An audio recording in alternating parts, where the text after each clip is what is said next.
প্রিয় শ্রোতা বন্ধু, আজকের গল্পটি একটি অপূর্ণ ভালোবাসার গল্প। গোপন পথের ডাক।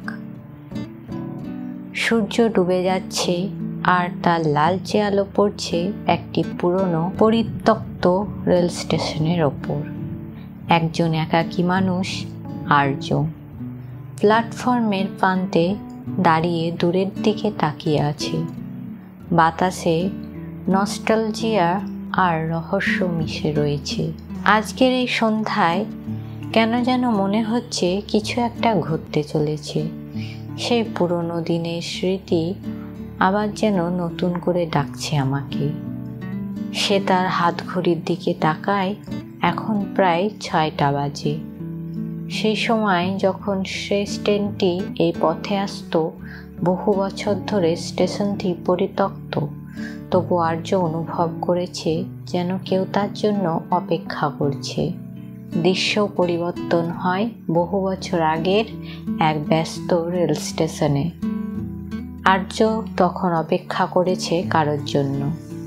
হঠাৎ একটি মেয়ে, মায়া, দৌড়ে তার দিকে আসছে। তার হাসি পুরো প্ল্যাটফর্মটিকে আলোকিত করে তুলেছে।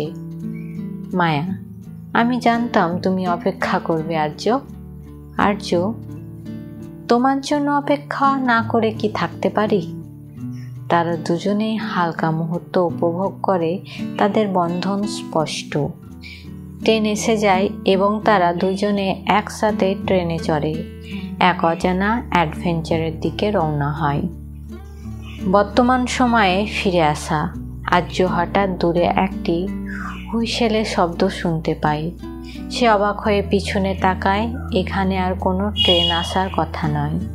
শব্দটা আরও জোরালো হয় এবং হঠাৎই ট্রাকের ওপরে একটি ম্লান আলো দেখা যায়। আর্য, এটা কিভাবে সম্ভব? এতদিন পর আবারও ট্রেনের শব্দ। আলোর তীব্রতা বাড়তে থাকে আর আর্য পেছনে সরে যায়। সে যা দেখেছে তা অবিশ্বাস্য মনে হচ্ছে।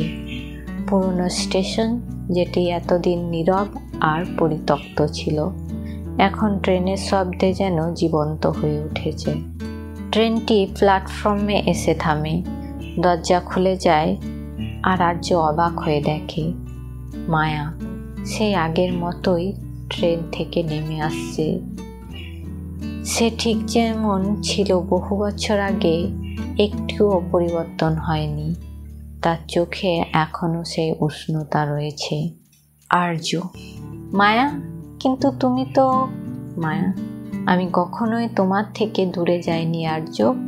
তুমি আজও আমার জন্য অপেক্ষা করেছ। আর্যর হৃদয় দুটো ধুকপুক করতে থাকে।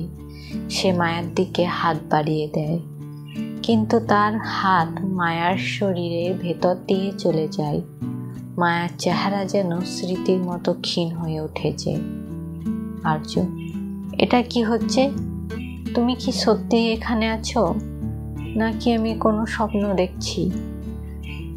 মায়া, আমি তোমার স্মৃতির অংশ আর্য। সেই ভালোবাসা যা কখনো পুরনো হয় না। কিন্তু এখন সময় হয়েছে, তুমি সামনে এগিয়ে যাও। এই কথাগুলো বলেই মায়া ট্রেনে ফিরে যায়। দরজা বন্ধ হয়ে যায় আর ট্রেন ধীরে ধীরে চলতে শুরু করে। আর্য তাকে অনুসরণ করার চেষ্টা করে, কিন্তু ট্রেন দ্রুতগতিতে অদৃশ্য হয়ে যায় আর মায়ার কণ্ঠের দূরবর্তী প্রতিধ্বনি ছাড়া আর কিছুই থাকে না। আর্য একা প্ল্যাটফর্মে দাঁড়িয়ে আছে। স্টেশন আবার নীরব হয়ে গেছে। সেই খালি ট্রাকের দিকে তাকিয়ে থাকে। তার হৃদয় ভারী, তবুও যেন এক ধরনের শান্তি রয়েছে। আর্য, মায়া, তুমি আমার হৃদয়ে চিরকাল বেঁচে থাকবে। একটা গভীর নিঃশ্বাস নিয়ে সে স্টেশন থেকে বেরিয়ে যায়, তার অতীতের ছায়া পেছনে ফেলে। কিন্তু মায়ার স্মৃতি তাকে চিরকাল পথ দেখাবে।